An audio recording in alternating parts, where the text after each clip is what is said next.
Welcome to Around the Empire. I'm your host, Joanne Leon. Around the Empire is listener-supported independent media. Please pitch in at patreon.com/aroundtheempire or at paypal.me/aroundtheempirepod. Also, please subscribe to the YouTube channel, youtube.com/aroundtheempire. Retired Army Major Danny Sjursen joins us, and we talk about what Danny refers to as the Tulsi Effect and its impact of forcing the issue of war onto the Democratic Party agenda and the 2020 presidential election.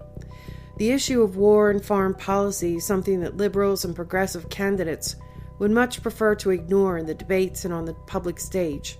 As Danny wrote, referring to the first set of Democratic primaries a few weeks ago, quote, "This was ever so apparent in the first two nights of the Democratic primary debates this week. Foreign policy hardly registered for these candidates, with one noteworthy exception, Hawaii Representative Tulsi Gabbard, herself an anti-war, combat veteran, and Army officer," unquote. All of this is true, and stunning, especially given that our country, quote, "remains mired in several air and ground wars from West Africa to Central Asia," unquote. Tulsi's made ending the wars a centerpiece of her campaign, and even though she's not a front-runner, she does stand out for making this her priority. And not only that, she's forcing the issue of war onto the Democratic agenda. We also talk about Joe Biden's Iraq war problem, Trump's chaotic and contradictory foreign policy cabinet, the silent anti-interventionist majority in America, and the state of the anti-war movement. Major Danny Sjursen is a retired U.S. Army strategist and former history instructor at West Point. He served tours with reconnaissance units in Iraq and Afghanistan. He's the author of a memoir, critical analysis of the Iraq War, titled Ghost Riders of Baghdad, Soldiers, Civilians, and the Myth of the Surge. His articles are published by numerous media outlets, antiwar.com, The American Conservative, Truthdig, Tom Dispatch, and others. And he's the co-host of the podcast Fortress on a Hill. We recorded this on July 10th, 2019. Retired Major Danny Sjursen is with us today, speaking to us from Kansas. Hey, Danny, thanks for coming on the show. Oh, thanks for having me back. I'm glad to do it. So today I wanted to talk about a couple of articles that you've written about some candidates for the Democratic primary. The first one was and these will be linked in the show notes for people who want to read these. The first is titled The Tulsi Effect, Forcing War Onto the Democratic Agenda. And the second one's called The Real Biden Apology America Deserves, the Iraq War. So in the first one, and there was also a Guardian article that I had pointed out to you. There are some other people who have some similar thoughts about Tulsi Gabbard and the effect she's having on the Democratic primary. And what kind of strategy the Democrats, if they were smart, and if they were, in my view, genuine about wanting to bring the kind of change that people are looking for and that the country needs, what they would do is they would actually take on the same anti-interventionist agenda that she has really put to the forefront. That's her main goal in running for president. She will say, actually, she says, I forget exactly what she says is her main goal, but I think she literally says that getting us out of these endless wars and regime change, agenda is, at the top of her agenda. So I guess what I'm getting at is that the Democrats, if they really want to win, and if they, want to do what the people of the country clearly think is best, they would take an anti-interventionist agenda themselves. So I thought that was interesting. And it happens to be something I've talked to other people about numerous times, about the foreign policy stance that the Democratic politicians and they seem to take. And it's foolish. They're actually running to the right of Donald Trump if they don't take an anti-interventionist stance. So let me just shut up and let you give us your thoughts on the subject. I have a lot of different ideas and some conflicting feelings about this. Tulsi Gabbard was, I wasn't on the Tulsi train from the start. I mean, I've written a lot of articles about all the candidates, specifically foreign policy, which is really my area of expertise. And I had some concerns about her domestic and foreign policy stances in the past. You know, she wasn't very strong on gay marriage. In fact, she made some sort of bigoted comments in the past, although she was very young. You know, she has had a strange relationship with the Hindu chauvinist Narendra Modi, president of India, who was involved in pogroms when he was a governor of a district. You know, and she wasn't so strong on the Iran deal initially. So there were some things in Tulsi's background that bothered me, but I always respected that she was a genuine veteran, genuine, combat vet who deployed, and willing to speak out against the very wars that she served in. So I always did like Tulsi. I just wasn't sure.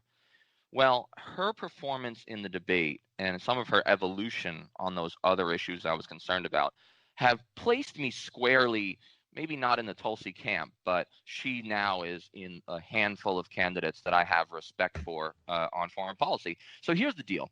The reason Tulsi, I think, won or was the standout in the first night's debate is because she hammered Representative Tim Ryan, an establishment interventionist Democrat, right, a neoliberal on foreign policy, and just shattered all the illusions about why we're in Afghanistan.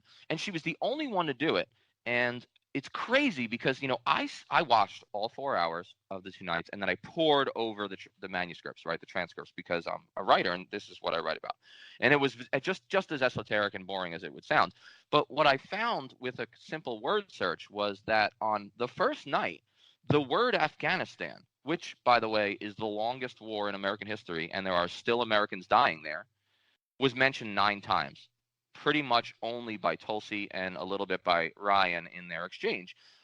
That to me was such a profound moment where Tulsi said, wait a second, Democrats, wait a second, everyone on the stage. She wasn't just addressing Tim Ryan. She was addressing all the other candidates and all the Democrats who were watching, or all the liberals who were watching. And she was saying, hey, alarm bells, we need to put ending these endless wars on the agenda. And so I had this tinge of hope that maybe the second night they'll jump back into Afghanistan because Tulsi brought it to the front and center. And they didn't. There were 3 mentions of the word Afghanistan in a 2-hour debate. Shameful. That is shameful. It disturbs me as a veteran. It disturbs me as a former soldier. It disturbs me as an American who cares about. Hell, it disturbs me as a citizen of the world because people are dying in these American wars. So, look, Tulsi brought it to the front and center. She is the only candidate among the 23, 4, however many are left, that has put foreign policy, specifically the ending of these regime change wars of choice, and interventions. She's the only one who's placed that at the centerpiece of her campaign. What that means to me is, finally, 1, I'm glad she's still in it. Right, I want her on that stage as long as possible. And 2, this is the, sort of dark part. She probably won't win because of her stance, simply because, 1, corporate moneyed military-industrial Democratic donors don't like her stance, and 2, most Americans, in fact, especially most liberals, are very apathetic and uninformed about foreign policy. Yeah, that's, you had said it likely lead to her undoing. I mean, that's just, if you are following the wars and foreign policy closely, this is just a given. It's going to doom any candidacy. Well, but really, is that true? Because we tend to say, and it's conventional wisdom, that Americans don't care about foreign policy, Democrats don't care about foreign policy. But, I'm convinced that this is one of the things that helped Trump win.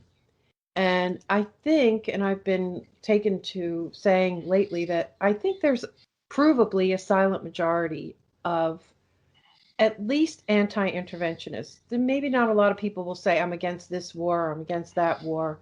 And they're always going to say, I support the troops. But there is a profound sentiment in this country that we have to change course on these wars. And I think it's an undercurrent that runs through. I think people might be afraid to talk about it, but in the privacy of a voting booth, in the privacy of their own homes, I think they're going to lean toward, I don't know if it's going to override other issues, but I think they are going to favor a candidate that goes with an anti-interventionist agenda, and I think the Democrats know it. I think they're still going to try to avoid the subject in the debates, particularly when some candidate, some favored candidate is on the stage who voted for the Iraq War or who had a strong interventionist policy all along. But I really do think that they finally have accepted that, this is necessary. And to be honest, in 2012, Obama and Biden, particularly Biden, ran on getting us out of the war in Afghanistan by a specific date, by 2014. And of course, that didn't happen. So, what do you think? Do you get the sense that this strong feeling is out there? There's actually even a study now, and some of the hawkish sort of podcasts have talked about a Center for American Progress. I don't know what it was, a report. Forgive me, I didn't actually read it, but it's like they're like, oh, hey, Americans do care about foreign policy. Now we have some data to prove it. And they're acting like this is sort of, a eureka moment for them. I actually agree with you.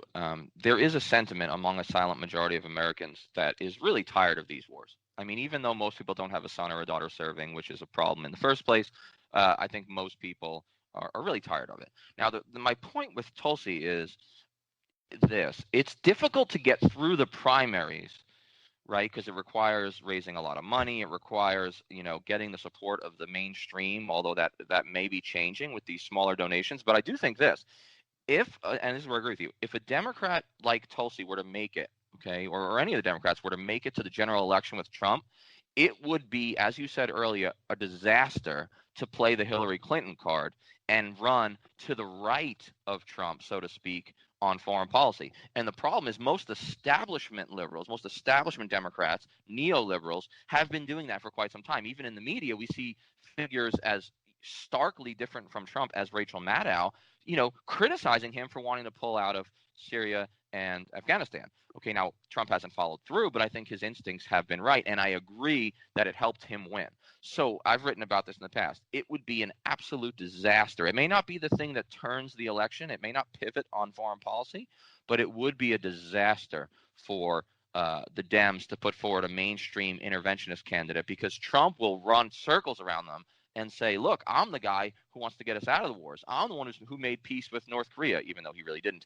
I'm the one who showed restraint against Iran, although that remains to be seen if he keeps up. But the point is, I do think that the Democrats have to do something they've never been particularly good at, which is to craft and publicize a alternative progressive vision for foreign policy, which has to revolve around restraint, anti-interventionism, and bringing the troops, for the most part, home. And I think Tulsi's capable of doing that.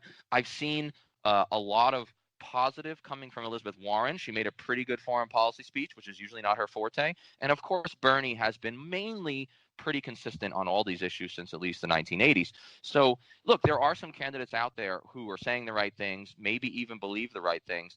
And I agree, whoever faces off against Trump is going to have to differentiate themselves from Trump, not by going more interventionist and more militarist, but by going further and calling him out for not fulfilling his promises of no more stupid wars and pulling out of Afghanistan and pulling out of Syria. That's the ticket. Call him out on his record. You promised and you didn't do it, and I'm the candidate who's going to do it. I think Tulsi could do it, and I hope that Warren or Sanders could as well. Right, exactly. And that's a good time to move on to the Biden issue. Supposedly this was a straight up lottery, placing the different candidates on this, on which night and on which stage, that it was completely random. I guess I believe that. I don't know. I don't have too much faith in this party, but if Tulsi had been on the same stage with Biden, that would have been the real, because she would not have let him go. It was clear they were going to come after him on his old segregationist policies, and it was a pretty straight up attack on the front runner. But if Tulsi had been on the stage, she would have gone after him for his lifelong hawkish foreign policy and for his vote on the Iraq War. And as you say, Biden is not inclined to apologize for anything. He's extremely defensive. He'll shout you down rather than, back down on anything. And he was going along with his usual stance, the way he's done things probably for his whole political life. And then he found out that he had to back down, and he came out with this apology about his earlier insensitive remarks about segregationists. But as you say, what he did not apologize for was his stance on the Iraq War.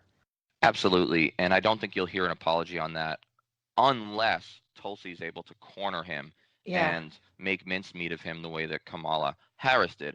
I've got some relatively provocative views on this.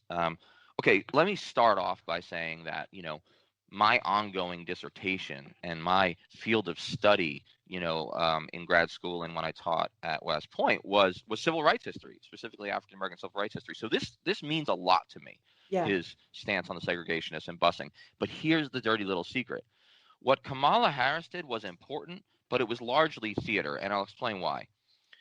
There is no constituency, tragically, by the way, there is no constituency in America that is particularly concerned with Senate segregationists in the 1970s or with debates around busing. Busing has been killed, okay? As a national issue, busing and integration have been abandoned, and we are more segregated today than we were in 1968, okay? De facto segregation, but even that is a poor term. There's still segregation in America.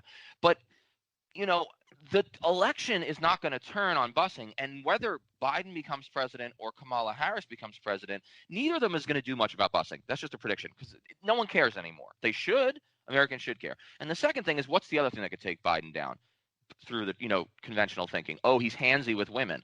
Well, Donald Trump taught us that you could admit to sexual assault and still become president. So, I actually don't think that's going to kill him either. But you know what really, really matters? Foreign policy. And here's why. The president of the United States, and this is a tragedy, is essentially an emperor.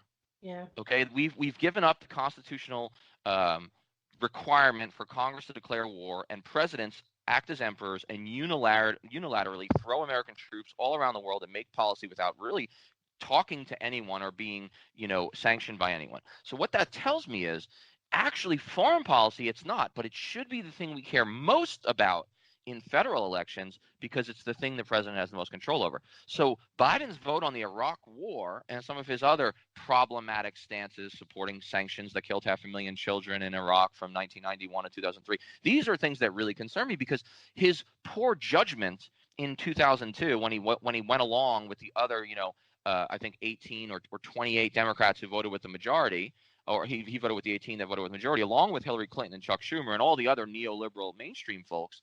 Look, that failure of judgment concerns me far more than these other things. Although, like I said, I do care about civil rights. I am concerned about the other stuff. But, I think it would be a much more – look, I think what Tulsi did to Tim Ryan, even though it didn't get as much attention, was more profound than what Kamala Harris did to Biden because it's more relevant to what presidents really do and are going to be expected to do in 2020. That's a really strong argument. And, I've been struggling with the whole, single issue thing. I've never been a single issue person my whole life.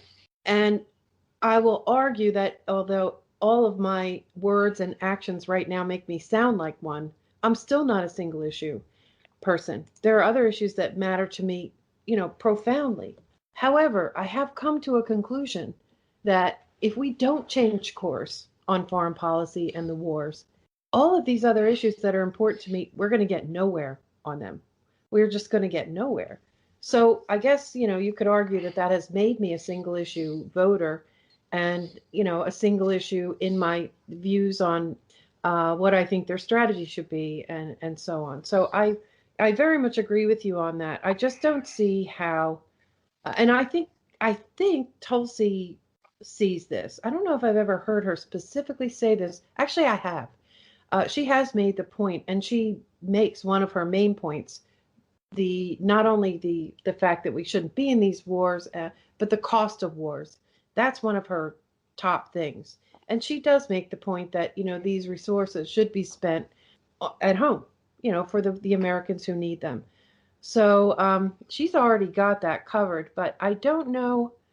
I think that the Democrats understand that they have to address these foreign policy issues. But just like with Medicare for all, I think they're going to try to find some weasel way of not going all the way like Tulsi does. I think they want to get her, of course, out of the picture, and that's been clear from the start. With the typical media attacks and all that. But yeah, I do agree with you on that subject. And what's Joe Biden going to do? I think that a certain wing of the party, I tend to think of it as like the Clinton establishment wing and the Obama wing, though I know it's a lot more complicated than that.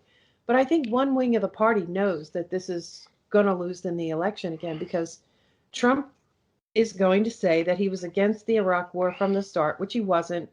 But, he turned against it soon enough that he can, with some credibility, make those claims. But he's gonna wipe the whole stage with Biden for the entire election if Biden gets the nomination. In every rally, he's gonna harp on it over and over and over and over again. And he's also got the power to pull out some troops or to do something to bolster his promises that he really didn't keep about bringing the troops out of Syria, but it could be argued he tried. And maybe this is a good time to segue into this Troika fever thing that you also wrote about, a really excellent article on Tom Dispatch. That all the promises that he made, he may have followed through on those. I'm not totally convinced he wouldn't have, but he also surrounded himself with people who have the exact opposite agenda. And he, put Pompeo and especially Bolton. I mean, I just don't see how we can reconcile. And the Democrats can wipe the stage with him over that. So, what do you think of this situation where Trump? Actually, I should stop and ask if you have anything else to say before we sort of transition onto a different subject. No, I think this is really important what you're saying, because Trump is going to have a lot of power because he is the commander in chief during the election. So if he senses that the American people want less intervention, he could, like you said, pull some troops out or say the right things. If he senses that he needs to look tough and be a war president, he can drum up a war. I think Trump's instincts are genuine, and it pains me to say this, right? I'm not a fan, but I think his instincts on foreign policy are genuine. I think he really does, left to his own devices, want to basically pull out of the unnecessary wars in the Middle East, right? I think he's a guy who realizes he's got like a street cons sense that this isn't working and it's a waste of money. That said, he has surrounded himself with some of the most fervent neocons, Mike Pompeo and even more so John Bolton, that are potentially even possible. I mean, these are recycled neoconservatives. These are guys, they should have been, completely made irrelevant after all the mistakes of the George W. Bush administration. But somehow they stayed on TV. Somehow they stayed in the media. Now they're back in the administration. I actually think that Trump would prefer to have someone like Rand Paul, a libertarian, anti-interventionist Republican, as his Secretary of State or Secretary of Defense. But here's the thing. Sheldon Adelson and some of the money behind the Republican Party, a lot of the influence behind the Republican Party, they didn't want Rand Paul. They wanted Bolton and Pompeo. Now, Trump thinks that he can control Pompeo and that he can control Bolton. He thinks he can control anyone. He'll say, hey, they don't make decisions, I make decisions. That said, I don't know if he's right, because I don't like the term deep state, but the establishment national security state is a real thing. Much of it is behind Bolton. Much of it is behind Pompeo. And Trump is going to have a lot more trouble controlling them or overruling them than it may appear, because Trump, he's not a policy guy. He's not a details guy. He's a big picture, wave of the hand guy. So Right. he'll let Bolton march us right to the edge of war. And then all it takes is one bad decision, one mistake on either side, and we've got it. So I think the Bolton appointment was a very, very dangerous decision. Yeah, I think so dangerous and so foolish that it could lose the election for him.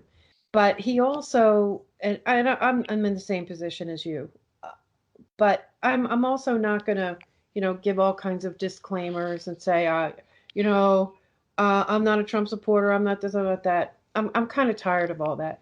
If my audience doesn't know where I stand, then I'm not doing a good enough job. But I guess I would have to say that on the anti-interventionist part of his person and his policies, I'm going to support him on that, even if I have to hold my nose while I'm doing it. The, Right. but the thing is that he could get rid of them. He smacks them down at least figuratively, publicly. He contradicts them, and they do the same with him. I mean, we can sort of see this struggle, whatever you want to call it, the deep state, the national security state, the military industrial, blah blah blah complex. I've kind of gotten exhausted as trying to figure out why he keeps them. I tend to think it's more of a it's a political thing. Yeah, he's still got to get things passed in Congress. He is the emperor, but the emperor still doesn't have total power over the purse and things like that, and they still need Congress. And the other thing is that he's been under fire from the day he got elected, from before he got elected. And I think that he tends to surround himself with people who he thinks can protect him in certain ways. And it's interesting because going back to Tulsi for a second, not only has she called out the war complex, she's also mentioned the intelligence agencies, which I think are a much bigger part of the national security state than people might. We all know the Pentagon and defense contractors and all that stuff. But I think the intelligence complex is a complex in itself. 70% of the intelligence budget, of course, we don't know what the total for that is, but it's, probably in the $100 billion range, and God knows how much dark money as well. And 70% of that is outsourced. So, you've got all the people and entities that feed um, off of this machine. And Tulsi actually called them out at one point too, and I think she's probably the first candidate I've ever seen do that. So I do think that Trump brings these people around him who say or promise at least or act like they will protect him from these forces that have been trying to oust him from office from the start. And that might be part of the reason why they're still around him, in addition to, like you talked about, the Israel lobby, the campaign money from one faction of the Israel lobby and the Republican Party, the Adelson wing of the party. But I'm not sure. I mean, it's still not clear to me why he keeps these people around him. And, you know, I don't understand this dance that they're constantly doing where Trump, states a particular party. I guess they try to talk him out of it.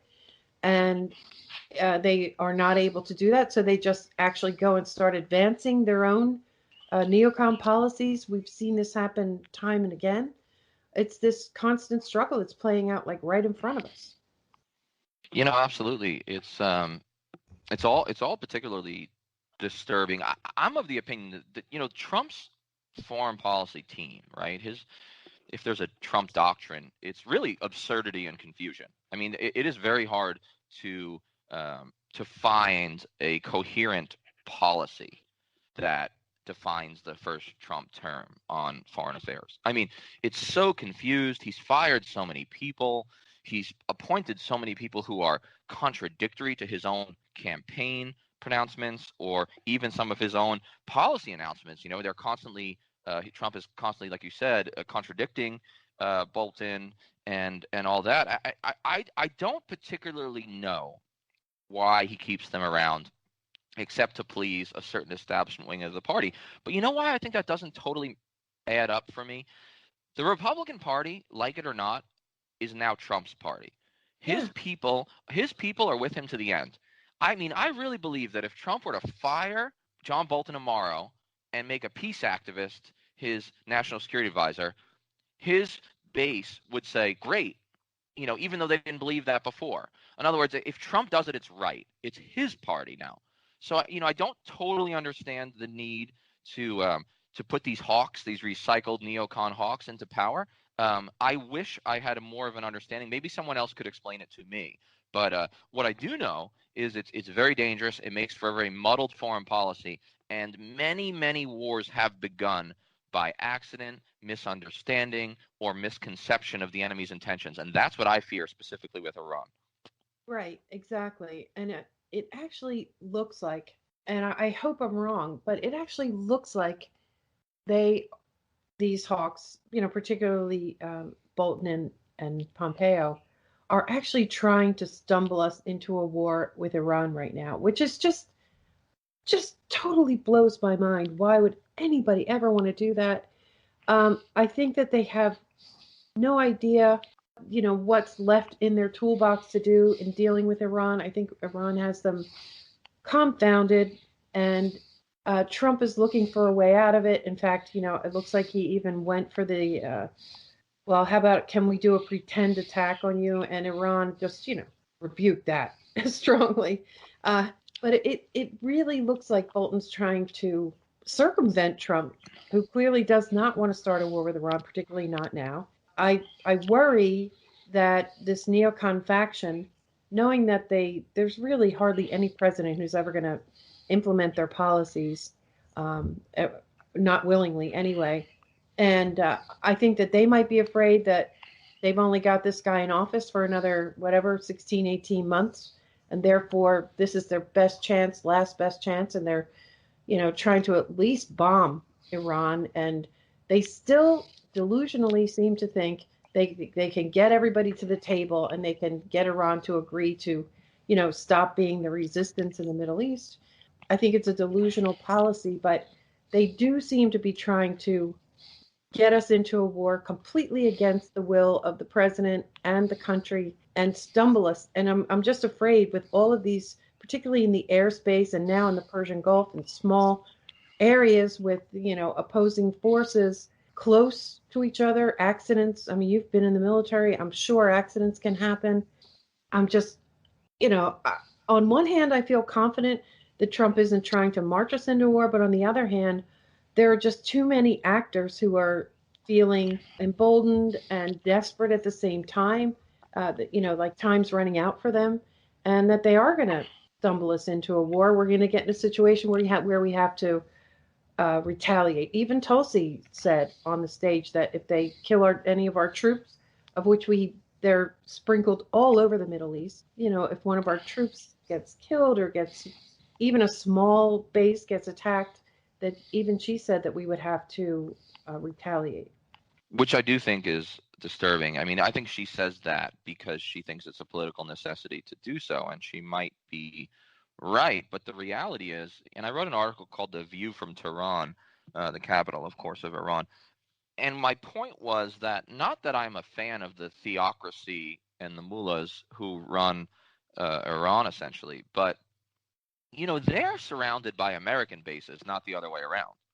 There is no Iranian base in Mexico and Canada, but we've got thousands of troops on their eastern flank in Afghanistan and on their western flank in Iraq, to say nothing of our ships and fleet in the Persian Gulf and control of airspace and drones. So from the perspective of Tehran, they're threatened, and anything that they do is essentially defensive. And I'll tell you, the loss of a single American soldier, while tragic, is not grounds for a massive war that kills thousands, tens of thousands or more, and results in disaster and the death of many, many, many more American soldiers. I mean, that war would be way worse than what we fought in Iraq, where we just try to invade Iran, and Bolton to get his way and we to do that. American casualties would far outweigh what we saw in Iraq, which was already disastrous. So, I don't agree with Tulsi on that. I think she feels that she has to say it. She's probably right. But look, we should show a little self-awareness and try to walk a mile in the shoes of some of our, adversaries and understand how the world looks from Tehran. Because I assure you, it looks a lot different than it does from Washington, D.C., safely ensconced behind two oceans with really friendly powers to the north and south. Yeah, I mean, I think it's fair to say that in 2013, Lawrence Wilkerson, for example, said he was on Capitol Hill during the period of time when Obama was trying to gather support for an attack on Syria, and they were doing the dog and pony show. John Kerry, and I think he had Chuck Hagel. I believe Chuck Hagel was the Secretary of Defense at the time, and they were dragging Martin Dempsey around with them, who made it clear he really wasn't happy to be there. But anyway, Wilkerson said that this was only maybe the second most vigorous response and an overwhelming response of people from all over the country. They were getting objections and dissent, people just saying absolutely no, do not start a war in Syria. And I don't think it had anything to do with Syria itself. I think it was just another Middle East war. And even with all of the anti-Iran sentiment, I think that the Americans are, distinctively more hostile toward Iran than they are toward other countries in the Middle East. But even with that, I think that there's a red line. They're like, no more wars in the Middle East. That's it. So I think we could safely assume that there would be a similar, upswell of opposition to a war with Iran all over the country. And I think everybody knows that, like, except John Bolton, or maybe even John Bolton knows that. John Bolton, and I don't want to pin this all on one guy, right? Because John Bolton is not a monolith in his own. There's a whole faction behind him, this sort of shadowy faction. Like, I wonder what Dick Cheney's doing. He's awfully quiet lately. Whenever he's quiet, I'm wondering what he's up to. But I think that sentiment, we can rely on the fact that would rise up again if we even had the chance to. I guess you could give Obama credit for, not just deciding to do the attack overnight and then telling the country the next day, I did it already. He was sort of dragging his feet too in trying to get some approval from Congress, which he pretty much knew he wasn't going to get. And the point I'm trying to get to here is that I remember Walter Jones, the late Walter Jones, saying that he, for the first time, was getting calls, his office was getting calls from active duty military in opposition to military intervention in Syria. And I think we still have that. I think that sentiment still exists, and I think everybody knows it. So I'm just, I'm very much afraid that there's going to be some kind of an attack on one of our bases or one of our ships or something, and that's going to be the moment. That's going to, I'm not confident in how that's going to go. But I also agree with you that Tulsi probably said that because she felt, there was no other answer. You still have to say that politically, though. I wonder if she would stand by that. I'd be curious to ask her straight up about that. Did you really mean that, or was that a political position you thought you had to take? Yeah, I'm also very concerned about us, sort of accidentally, walking into war, or that Iran does one more provocation and Trump feels obliged to attack out of a sense of, his tough guy street image that he cultivates so carefully. It's it's all really disturbing. If there's a silver lining to an attack on Iran, and there are very few, I hope that it is a groundswell grassroots movement, both within and even more so outside the military, basically balking as soon as Trump and Bolton try to start a war. I'd like to believe, and I'm not confident because the American people disappointed me before, but I like to believe that there would be hundreds of thousands in the street. There would be more calls from active duty folks. Hopefully more people would do what I did when I was on active duty and actively dissent, even though it's dangerous and scary and lonely. The only silver lining of war with Iran, I would think, would hopefully be opposition, a new burgeoning anti-war movement in America. And I sure hope that happens, although I hope we never have to find out. Yeah, I agree with you. Although before we wrap up, one thing that I've been saying to people is that, and I've been part of this camp for at least 10 years now, just sort of at various times feeling despair that the anti-war movement is gone, that no matter what happens, we can't seem to conjure it up again, that I've been to some of the war marches. It's good that it happens, but I don't know. I don't want to go into the details, but they're a little disappointing too. It seems the same people all the time coming out. And I don't think it's a group of people that Americans in the main can relate to. I think there's an avoidance of the hippies and stuff like Hmm. that. I think there is a much more mainstream, but I think that anti-war movement is there. I don't know whether we're going to get a million people out on the streets, though I guess that could happen. But I think we need to stop despairing that we have no anti-war movement because it's here, it's right in front of our eyes. But we're out on the virtual street now, and it's clear that the establishment knows it and is trying to find some way around it. And I think they find it to be a conundrum. It's a conundrum for them right now. So I think we should not despair. I think we should use the tools that we have and we should just make our points. We don't have to get out on the street with drums necessarily, although maybe it will come to that. And it's still good to see large crowds. But I think that we should work with this virtual silent majority, if you will, this virtual anti war movement and work with what we've got and, just persist and talk. We should do what we're doing. I think it's having an impact. I think every one of these conversations has value. I have to believe that, or I really would despair, and I certainly would probably stop writing so vociferously. I agree with you that there are anti-war marchers out there currently. They are a lot of the same people. They get dismissed a lot as hippies or 60s burnouts, and I think that's really really an unfair pejorative. But it's they are dismissed by a lot of Americans, which is why I have no illusions that the reason I get a public platform is because I'm such a great writer. Okay, I think I'm an adequate writer who happens to have a platform of credibility, and so I think it's important for vets. The Vietnam veterans against the war were never particularly large. I mean, they're larger than our movement today, but they were very influential because people listened when the Vietnam vets spoke out against the war. And so, my challenge to my friends, my former colleagues, strangers that serve in the military is, show courage and look, don't be afraid to speak out because your loyalty by oath is not to President Donald Trump, the commander in chief, but rather to the Constitution. So if we are bucking the Constitution, not having Congress declare war, and unilaterally invading other countries, that is a moment of immoral and illegal orders giving, and I'd like to see more veterans speak out because I think the American people who adulate our military would maybe stop and listen a little harder if there were more vets out there throwing their medals over at the White House, lawn.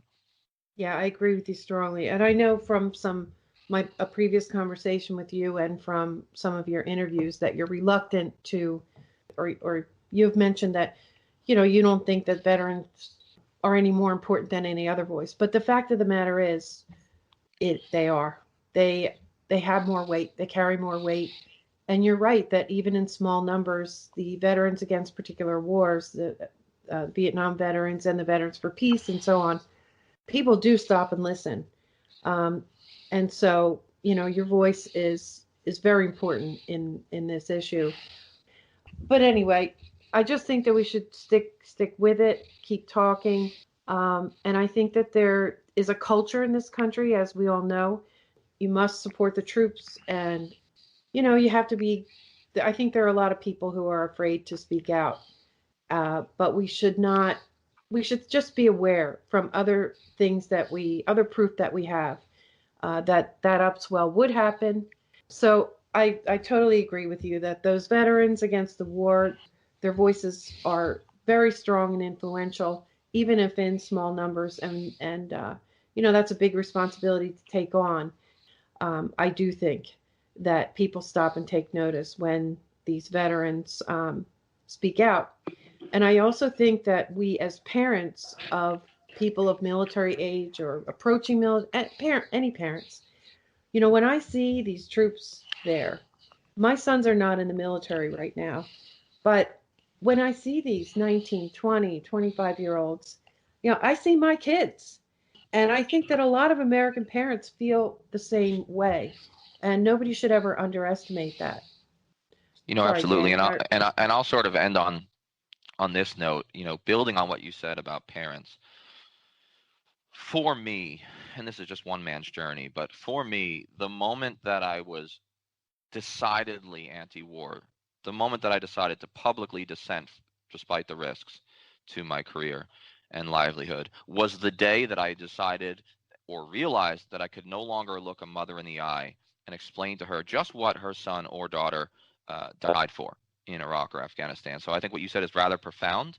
I want the parents of America, right, the soccer moms who vote, to see their sons and daughters in these faces of the soldiers who've been killed, or the soldiers who are deploying for the 8th time in a career. And if they saw their children and developed a degree of empathy, then maybe they would take more interest in foreign affairs and be ready to pull the troops out, which I think is probably the key issue of this next presidency. Ought to be ending these 2-decade-long, ill-advised, unsuccessful, unwinnable wars. Agree. Danny, tell everybody where they can find your work and how they can support your work. You know, I have my own podcast that's available on all platforms called Fortress on a Hill. I'm on Twitter @SkepticalVet, and check out my weekly columns at TruthDig and Antiwar.com, usually on Tuesdays and Thursdays. And thanks again for having me. Great. Thank you so much.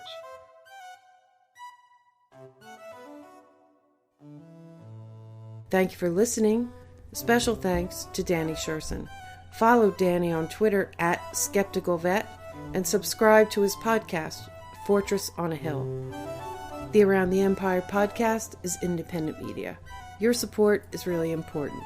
Please pitch in at patreon.com/aroundtheempire or one-time donations at PayPal, paypal.me/aroundtheempirepod. You can find these links on our website, aroundtheempire.com. There are many ways to listen to the podcast. Find it on a mobile podcast app, or on the website, aroundtheempire.com, or on Patreon, or on YouTube, youtube.com/aroundtheempire. And if you're listening on YouTube, hit the thumbs up icon to like the individual videos. Don't forget to subscribe and leave some comments. Also follow on Twitter @aroundtheempire. We'll see you next time. Take care, everyone.